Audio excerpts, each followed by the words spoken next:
Hello students, chemistry cafe में जो 40 days hard day challenge है उसका आज है डे 3। थर्ड डे में हम आज कुछ एमीन्स चैप्टर से कुछ इम्पॉर्टेंट कन्वर्जन्स कंसीडर करने वाले हैं। जैसे पहला कन्वर्जन है साइक्लोहेक्सेन कार्बोक्सामाइड को कन्वर्ट करना है हमें एन मिथाइल साइक्लोहेक्सिलएमीन में। ठीक है, तो यहाँ पर देख लीजिए फंक्शनल ग्रुप जो है वो क्या है, एमाइड ग्रुप है CuNH2 और उसको हमें सेकेंडरी एमीन में कन्वर्ट करना है। तो एमाइड को पहले हम करेंगे प्राइमरी एमीन में कन्वर्ट। या देखिए यहाँ से CuNH2 ग्रुप को हमने NH2 में कन्वर्ट किया, तो पहला रिएक्शन होगा हमारा हॉफमैन ब्रोमामाइड रिएक्शन, जिसके लिए रिएजेंट आपको पता ही है, bromine in presence of alcoholic KOH। तो पहला हो गया Hofmann bromamide reaction. Second step में ये जो CuNH2 है यहाँ पर NH2 में कन्वर्ट हो गया। अब NH2 को चूँकि हमें सेकेंडरी अमीन बनाना है तो हमें इसका क्या बनाना पड़ेगा, आइसोसाइनाइड या कार्बिल अमीन बनाना होगा। यानी NH2 ग्रुप अब किस में कन्वर्ट करना है, NC में। तो आपको पता है प्राइमरी 1 डिग्री अमीन से 2 डिग्री अमीन बनाने के लिए, 2 डिग्री अमीन बनाने के लिए यहाँ से देखिए यहाँ तक सबसे इम्पॉर्टेंट रिएक्शन है वो है आपकी आइसोसाइनाइड टेस्ट या फिर कार्बिल अमीन रिएक्शन। आइसोसाइनाइड टेस्ट जिसे हम कहते हैं कार्बिल अमीन रिएक्शन, ये हमने सेकेंड स्टेप पे की। तो NH2 ग्रुप यहाँ पे किस में कन्वर्ट हो गया, आइसोसाइनाइड में, जिसकी ऑब्नॉक्सियस स्मेल होती है, अनप्लीजेंट स्मेल होती है, जो हमने पिछले दिनों में हमने वीडियो में कंसीडर किया था। तो ग्रुप तो अब जो कंपाउंड बना वो बना साइक्लोहेक्साइल कार्बिल अमीन या साइक्लोहेक्सिल आइसोसाइनाइड बन गया। अब क्या काम रह गया, अब ये जो NC है इसका रिडक्शन का काम रह गया। N पर भी H जोड़ना है सेकेंडरी अमीन ग्रुप के लिए और C को कन्वर्ट करना है एल्काइल ग्रुप में। तो ये सेकेंड स्टेप में क्या हो गया, कैटालिटिक हाइड्रोजनेशन हुआ, जिसकी वजह से रिडक्शन होकर हमें 2 डिग्री अमीन मिल गया। तो आई थिंक ये आपको ये रिएक्शन समझ में आई होगी, कन्वर्जन, जिसमें पहले स्टेप में हमने हॉफमैन ब्रोमामाइड रिएक्शन को कंसीडर किया, सेकेंड स्टेप में हमने कार्बिल अमीन रिएक्शन देखी और थर्ड स्टेप में हमारा क्या हो गया, कैटालिटिक हाइड्रोजनेशन हुआ। तो इसके बाद हम बढ़ते हैं दूसरे कन्वर्जन की ओर। तो दूसरा कन्वर्जन है, आप नोट भी करते चल सकते हैं, मैं थोड़ा पॉज लेकर कर रही हूँ। दूसरा कन्वर्जन है आइडेंटिफाई करना है हमें A और B को। क्या आइडेंटिफाई करना है, A और B को। तो पहले जो हमें कंपाउंड दिया गया है वो है एक साइक्लिक कंपाउंड है, ठीक है। इस पर एक कार्बोनाइल ग्रुप है, ठीक है। इसे हम कीटोन ग्रुप भी कह सकते हैं, कीटोन या कार्बोनाइल। इसका जो सफिक्स होता है ओन होगा, ठीक है, और प्रीफिक्स जो होता है वो ऑक्सो होता है। तो फिर हम यहाँ पर एक एलिफेटिक चेन जुड़ी हुई है, तो क्लोराइड। अब देखेंगे यहाँ पर एक ग्रुप जुड़ा हुआ है और यहाँ पर एक जुड़ा है। पहले हम इस कन्वर्जन में नॉमेनक्लेचर को भी कंसीडर कर रहे हैं, तो पहले हम नॉमेनक्लेचर देखेंगे फिर कन्वर्जन करेंगे। तो 2 ग्रुप यहाँ पर जुड़े हुए हैं, तो अब इसमें प्रीफरेंस हम किसको देंगे, कार्बोनाइल या कीटो ग्रुप को। तो नेचुरली हम इसका सफिक्स क्या लगाएंगे, ओन लगाएंगे, ठीक है। तो 1 और 2, 1 वहाँ से काउंट किया और 2 पर, यानी 2 पर अब एक एलिफेटिक चेन जुड़ी हुई है, ठीक है।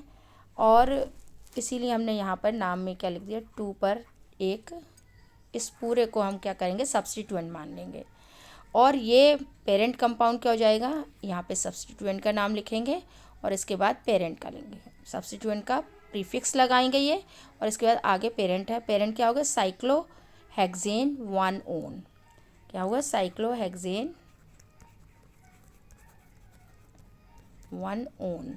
और यहाँ पर हमने क्या लिया, ये सब्स्टिट्यूएंट को कौन सी पोजीशन पे जुड़ा हुआ है, ये 2 से जुड़ा हुआ है, ठीक है। तो सेकेंड कार्बन से जुड़ा है, इसलिए हमने यहाँ पे लिखा 2 ऑक्सो साइक्लोहेक्सिल ग्रुप है, साइक्लोहेक्सिल ग्रुप, ठीक है। तो इसका नाम हो गया। अब क्या किया, फर्स्ट स्टेप में हम क्या कर रहे हैं, इसका केस पोटेशियम साइनाइड के साथ रिएक्शन करा रहे हैं। तो पोटेशियम साइनाइड क्या करेगा, क्लोराइड को रिप्लेस कर देगा, सब्स्टिट्यूट कर देगा, और ये क्या है, न्यूक्लियोफिलिक सब्स्टिट्यूशन रिएक्शन है। तो यहाँ पर देखिए ये जो कंपाउंड है इस स्टेप में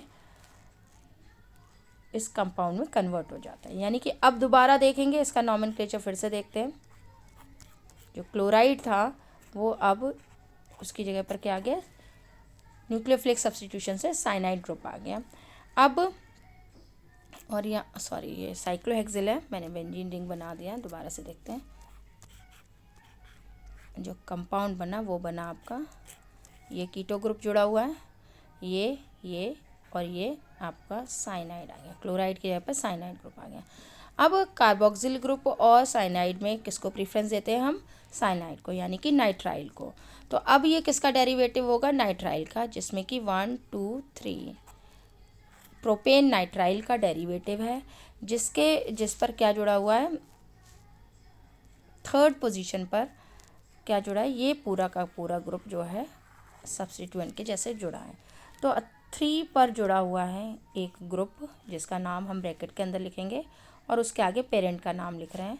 पेरेंट क्या हो गया, प्रोपेन नाइट्राइल, प्रोपेन नाइट्राइल, ठीक है। और अब ये जिस कार्बन से जुड़ा हुआ उसे पहला नंबर देंगे और दूसरा नंबर ये देंगे, तो क्या होगा 2 ऑक्सो साइक्लोहेक्सिल, 2 ऑक्सो साइक्लोहेक्सिल जो हो गया वो सब्स्टिट्यूएंट का नाम हो गया। तो पूरे कंपाउंड का नाम क्या होगा, 3 ब्रैकेट के अंदर 2 साइक्लोहेक्सिल प्रोपेन नाइट्राइल।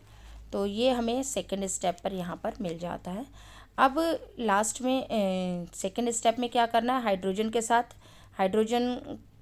साथ रिएक्शन है इन प्रेजेंस ऑफ पैलेडियम, यानी कि कैटालिटिक हाइड्रोजनेशन है।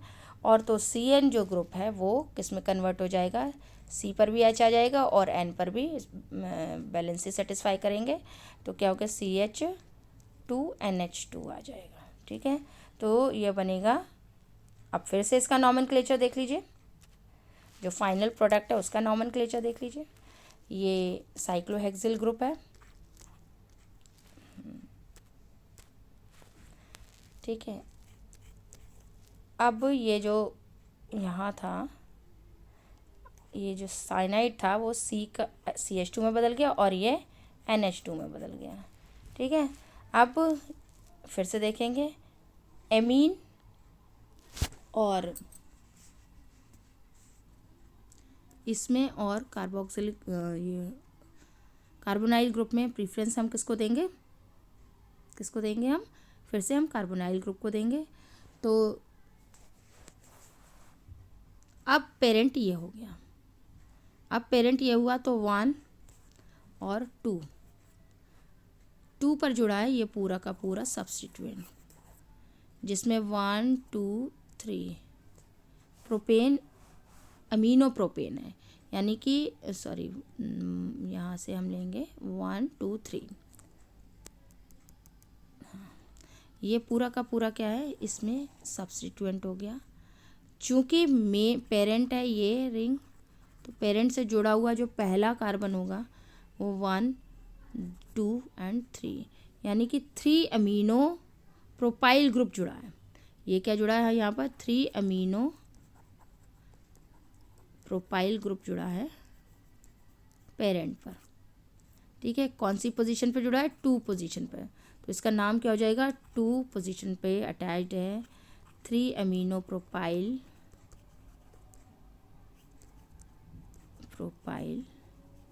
और अब इसके बाद पेरेंट का नाम साइक्लोहेक्सेन 1 ओन, साइक्लोहेक्सेन N का E हटा दिए 1 ओन।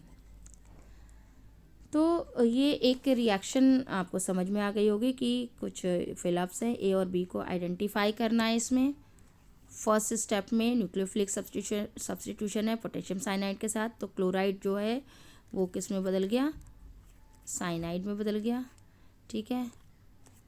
और सेकेंड स्टेप में हाइड्रोजनेशन है, तो पूरा का पूरा ग्रुप सेम रखते हुए इसको कन्वर्ट कर दिया इसने CH2NH2 में। तो कन्वर्जन बहुत सिंपल है, मैंने इसको एक्सप्लेन किया IUPAC नॉमेनक्लेचर के पॉइंट ऑफ व्यू से, तो आई थिंक ये आपको समझ में आ गया होगा। ओके, तो नेक्स्ट इक्वेशन है हमारी, नेक्स्ट कन्वर्जन है टॉल्यूइन से पैराटोल्यूडीन कैसे बनाएंगे। तो टॉल्यूइन है ये देखिए, ये रहा आपका टॉल्यूइन, पैराटोल्यूडीन बनाना है, पैरानाइट्रोटोल्यूडीन बनाना है, ठीक है, सॉरी पैराटोल्यूडीन बनाना है। ठीक है, तो ये क्वेश्चन है आपका। टॉल्यूइन ये है और आपको पैराटोल्यूडीन बनाना है, यानी पैराटोल्यूडीन मतलब टॉल्यूइन के साथ NH2 ग्रुप। ठीक, तो हम पहले टॉल्यूइन का क्या करेंगे, नाइट्रेशन करेंगे। ये देखिए यहाँ पर हमने किया है नाइट्रेशन के लिए नाइट्रेटिंग मिक्सचर। और जो ऑर्थो पैरा डायरेक्टिंग है तो मेजर कंपाउंड क्या बनता है मिक्सचर में, पैरानाइट्रोटोल्यूइन बनता है। पैरानाइट्रोटोल्यूइन का फिर यहाँ पर क्या किया, रिडक्शन किया और नाइट्रो ग्रुप किस में बदल गया, NH2 ग्रुप में, और इसका नाम हो गया पैराटोल्यूडीन। ठीक है, तो ये कन्वर्जन हो गया। नेक्स्ट कन्वर्जन है आपका पैराटोल्यूडीन डायजोनियम क्लोराइड को कन्वर्ट कर रहे हैं हम किस में, पैराटोलिक एसिड में, यानी इससे हम ये बना रहे हैं। ठीक, इसके हम ये क्या यूज़ कैसे करेंगे, ये कन्वर्जन है। तो हमारा आंसर यहाँ से शुरू हो रहा है, हमने इसको दोबारा नहीं लिखा है। तो पैराटोल्यूइन डायजोनियम क्लोराइड को CH3, ये ग्रुप सेम है, आपको ये डायजो ग्रुप को कार्बोक्सिलिक ग्रुप में कन्वर्ट करना है। तो इसका हमने क्या किया, यहाँ पर साइनाइड ग्रुप लाने के लिए क्यूप्रस साइनाइड को in presence of potassium cyanide react कराया है और यहाँ पर जो डायजो ग्रुप है वो साइनाइड ग्रुप में कन्वर्ट हो गया। तो 4 मिथाइल बेंजोनाइट्राइल बन गया। और इसकी फिर हाइड्रोलिसिस कराने पर CN ग्रुप की जब भी हाइड्रोलिसिस होती है तो क्या किस में बदलेगा, ये एसिडिक हाइड्रोलिसिस है तो ये किस में बदल जाएगा, COOH में बदलेगा। तो यहाँ पर ये जो है ये COOH में बदल गया, तो ये पैराटोलिक एसिड हो गया। ये सारे क्वेश्चंस एग्जाम्पलर के क्वेश्चंस हैं, तो आप इन्हें सीरियसली लें और बहुत इंपॉर्टेंट है, कोई ना कोई कन्वर्जन इसमें से ज़रूर आएगा। ठीक है, फिर नेक्स्ट क्वेश्चन है हमारा, which of the following can not be prepared by Sandmeyer's reaction. तो इनमें से कौन सा सैंडमेयर रिएक्शन से नहीं बनाया जा सकता। एक ऑब्जेक्टिव टाइप क्वेश्चन लिया है मैंने यहाँ पर MCQ। क्लोरोबेंजीन, ब्रोमोबेंजीन, ये सैंडमेयर रिएक्शन से हम बना सकते हैं। आयोडोबेंजीन और फ्लोरोबेंजीन हम इससे नहीं बना सकते, बट आंसर में पूछा है कि कैन नॉट, तो हमारे आंसर होंगे 3rd और 4th। ठीक है, अब इसी स्टेप पर हमने फ़ायदा लिया है कि हम सैंडमेयर रिएक्शन को हम कंप्लीट कर लें। तो सैंडमेयर रिएक्शन आपको पता है कि बेंजीन डायजोनियम क्लोराइड के साथ हेलोबेंजीन बनाने के, हेलोबेंजीन यानी हेलोबेंजीन मतलब क्लोरो, ब्रोमो, आयोडो और फ्लोरोबेंजीन बनाने के लिए 2 स्टेप हैं। 2 तो बन रहे हैं हमारे क्लोरोबेंजीन और ब्रोमोबेंजीन बन रहे हैं, वो सैंडमेयर रिएक्शन से बन रहे हैं, और 2 बन रहे हैं हमारे विदाउट सैंडमेयर रिएक्शन यानी कि नॉन सैंडमेयर रिएक्शन। तो ये कैसे बने हैं, सैंडमेयर रिएक्शन में जो रिएजेंट लेते हैं वो क्यूप्रस क्लोराइड और उसके सेम हैलोजन वाले मिनरल एसिड को ले लेंगे। अगर आप ये यहाँ पर लेते हैं, यहाँ पर मैं दिखा रही हूँ, ये तो क्लोरोबेंजीन बनेगा, और अगर इसकी जगह पर आप क्यूप्रस ब्रोमाइड ले लेते हैं और सेम हैलोजन वाला मिनरल एसिड लेंगे तो यहाँ पर बनेगा आपका ब्रोमोबेंजीन। अब आयोडोबेंजीन बनाना है या फ्लोरोबेंजीन बनाना है तो हमें रिएजेंट यहाँ पर चेंज करना होगा। आयोडोबेंजीन के लिए हमें रिएक्ट कराना है पोटेशियम आयोडाइड के साथ। ठीक है, और आयोडोबेंजीन मैं शॉर्ट में लिख देती हूँ इधर। और अगर फ्लोरोबेंजीन बनाना है तो हम किसके साथ रिएक्शन कराएंगे, HbF4 के साथ रिएक्शन कराएंगे। तो ये क्या करेंगे, ये देखिए यहाँ पर, और आयोडोबेंजीन बन गया in presence of potassium iodide, और HbF4 के साथ रिएक्शन करा के ये फ्लोरोबेंजीन बन गया। तो आई थिंक ये कन्वर्जन आपको समझ आ गए होंगे। नेक्स्ट है हमारा कुछ क्वेश्चंस एग्जाम्पलर के देखते हुए, कुछ क्वेश्चंस ऐसे आए जो हम रिपीट हो रहे हैं तो मैं इन्हें फटाफट ले लेती हूँ। Differentiate between 1 degree 2 degree and 3 degree amines. तो डिफ्रेंशिएशन होता है हमारा 2 तरीके से हम डिफ्रेंशिएट करते हैं कि 1 डिग्री एमीन और 2 डिग्री एमीन और 3 डिग्री एमीन। कार्बिल अमीन टेस्ट देते हैं 1 डिग्री एमीन और 2 डिग्री 3 डिग्री नहीं देते, ये मैंने यहाँ नीचे लिखा है। ठीक है, इसी तरीके से हिंजबर्ग टेस्ट जो है वो 1 डिग्री देता है और 2 डिग्री भी देता है, 3 डिग्री नहीं देता है। अब 1 डिग्री जो है वो जब रिएक्ट करेगा हिंजबर्ग रिएजेंट के साथ, हिंजबर्ग रिएजेंट क्या है, C6H5SO2 Cl। इसके साथ प्राइमरी अमीन जब रिएक्ट करेगा तो जो प्रोडक्ट बनेगा वो सॉल्युबल इन एल्कली होगा because of presence of acidic hydrogen. ठीक है, अगर 2 डिग्री रिएक्ट कर रहा है बेंजीन सल्फोनिल क्लोराइड से, जो कि हिंसबर्ग रिएजेंट है, तो जो प्रोडक्ट बनेगा which is insoluble in alkali because इसमें एसिडिक हाइड्रोजन प्रेजेंट नहीं है। तो इसको हम बहुत क्विकली करेंगे, ये रिपीट हो चुका है कई बार, तो ये आप ले लीजिए। नेक्स्ट है हमारा बेंजीन डायोजोनियम सॉल्ट के बहुत सारे क्वेश्चंस हो गए, तो आपको इसमें इंपॉर्टेंट क्वेश्चन है सैंडमेयर रिएक्शन और कपलिंग रिएक्शन, ये कई बार हम कर चुके हैं तो इसको मैंने डाल लिख दिया है। नेक्स्ट क्वेश्चन है हमारा primary amine.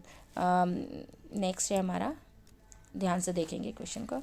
A primary amine RNH2 can be reacted with methyl halide to get secondary amine.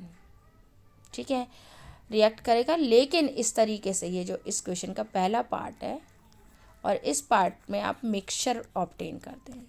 ठीक है, मिक्सचर मिलता है, but the only disadvantage is that 3 degree and quaternary ammonium salt are also obtained as side product.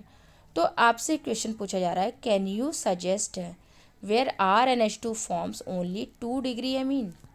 तो अभी हमने थोड़ी देर पहले से डिस्कस किया है कि प्राइमरी एमीन से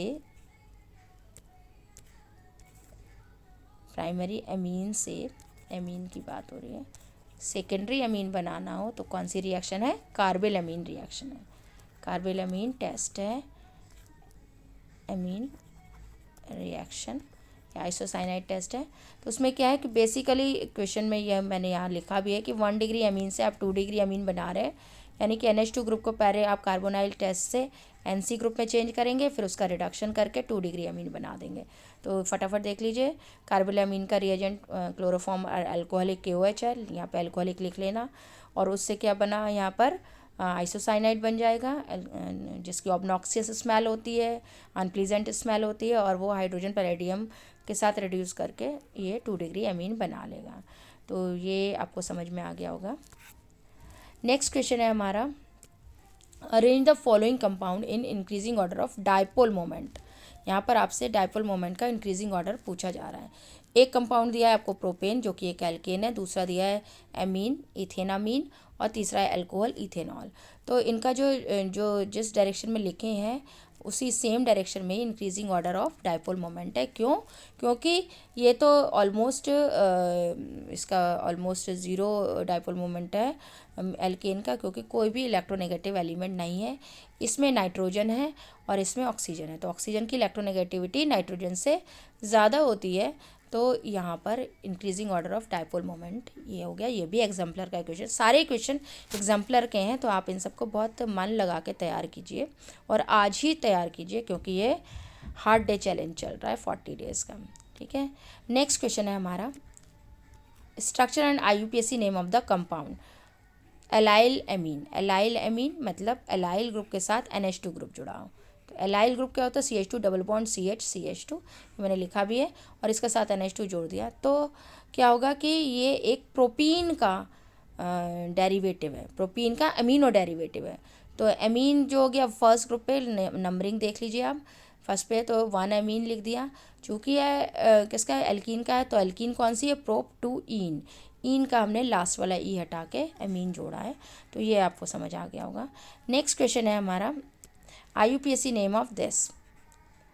ठीक है, ये टर्शियरी अमीन है एक, और टर्शियरी अमीन है तो नाइट्रोजन पर 2 एल्काइल ग्रुप जुड़े हैं, जिसको मैंने यहाँ से क्लियर करके आपको दिखा दिया है। तो NN डाइमेथाइल बेंजीनामीन, ये इसका नाम हो गया। ठीक है, अब रिएक्शन आपसे दिया जा रहा है कि एक क्वेश्चन है, नेक्स्ट क्वेश्चन आपका यह है कि कंप्लीट, इस इक्वेशन को आपको कंप्लीट करना है, जिसमें एक है फिनॉल, एक फिनॉल है, और दूसरा है बेंजीन डाइजोनियम क्लोराइड और प्रेजेंस ऑफ एल्कली है। तो फिनॉल एसिडिक होता है, तो एल्कली की प्रेजेंस है। बेंजीन डाइजोनियम क्लोराइड के साथ फिनॉल की हमने 2 रिएक्शन पढ़ी है, कपलिंग रिएक्शन, जिसमें फिनॉल की नहीं, कपलिंग रिएक्शन में हमने 2 पढ़ी हैं। विद फिनॉल ये ऑरेंज डाई देता है, तो रिएक्शन आप देख सकते हैं, ये बेंजीन डाइजोनियम क्लोराइड है और ये फिनॉल के OH के पैरा पोजीशन का हाइड्रोजन HCl निकाल देता है यहाँ पर, और अल्कलाइन मीडियम में ये देखिए जो बेंजीन का कंपाउंड पार्ट है, और ये फिनॉल का तो पैरा हाइड्रोक्सी एजोबेंजीन बन जाती है। तो ये हमारा कपलिंग रिएक्शन है। कपलिंग रिएक्शन का दूसरा पार्ट जो है वो होता है अमीन के साथ। तो पैरा अमीनो एजोबेंजीन बनती है और उसमें येलो कलर की डाई होती है। इसको भी आप अभी नोट कर लें तो ये कपलिंग रिएक्शन का पार्ट कंप्लीट हो जाएगा। ठीक है, तो नेक्स्ट हमारा ये लास्ट है, why is aniline soluble in aqueous HCl। क्योंकि कवर करना था इसलिए मैंने इस क्वेश्चन को रिपीट किया। क्योंकि एनिलीन क्या करता है, बेसिक है, तो HCl के साथ ये सॉल्ट बना लेगा, एसिड बेस रिएक्ट करके, तो एनिलीन क्लोराइड सॉल्ट बन जाता है। नेक्स्ट क्वेश्चन है कि कन्वर्जन, नेक्स्ट है कन्वर्जन, नाइट्रोबेंजीन को एसिटेनिलाइड में कन्वर्ट करना है। तो नाइट्रो को हमने पहले एमिनो ग्रुप में बदला तो रिडक्शन किया, स्टेनस और HCl की प्रेजेंस में रिडक्शन हो गया। और उसके बाद हमने क्या किया है इसका, हम जैसे कि अमीनो ग्रुप का प्रोटेक्शन करते थे, तो पिरीडीन एक स्ट्रॉन्गर बेस देन अमीन, स्ट्रॉन्गर बेस देन एनिलीन, इसकी प्रेजेंस में एसिटिक एनहाइड्राइड या एसिटाइल क्लोराइड से एसिटाइलेशन कराया तो ये एसिटेनिलाइड बन गया। तो ये भी आपको तैयार हो गया होगा, ये बार बार रिपीट हुई है इक्वेशन। इसमें इस पेज पे थर्ड कन्वर्जन है, एसिटेनिलाइड जो कि यहाँ तक हमने बना लिया था उसको हम कन्वर्ट कर रहे हैं पैरा नाइट्रो एनिलीन में। तो एसिटेनिलाइड को पैरा नाइट्रो एनिलीन में बदलने का ये भी रिपीट क्वेश्चन है कि पहले हमने नाइट्रेशन किया, nitration after protecting amino group होगा, तब जो नाइट्रो ग्रुप है वो पैरा पोजीशन पर आएगा और वापस से हमें अमीनो ग्रुप को रीगेन या रीस्टोर करने के लिए हमने इसको एसिडिक हाइड्रोलिसिस कराई है। तो ये फाइनल प्रोडक्ट आपका बन जाता है पैरा नाइट्रो एनिलीन। एक बार रिएक्शन को ध्यान से देख लें, ये रिपीट रिएक्शन है। तो ये हो गया। हाँ, तो आज के लिए बस इतना ही। Thank you.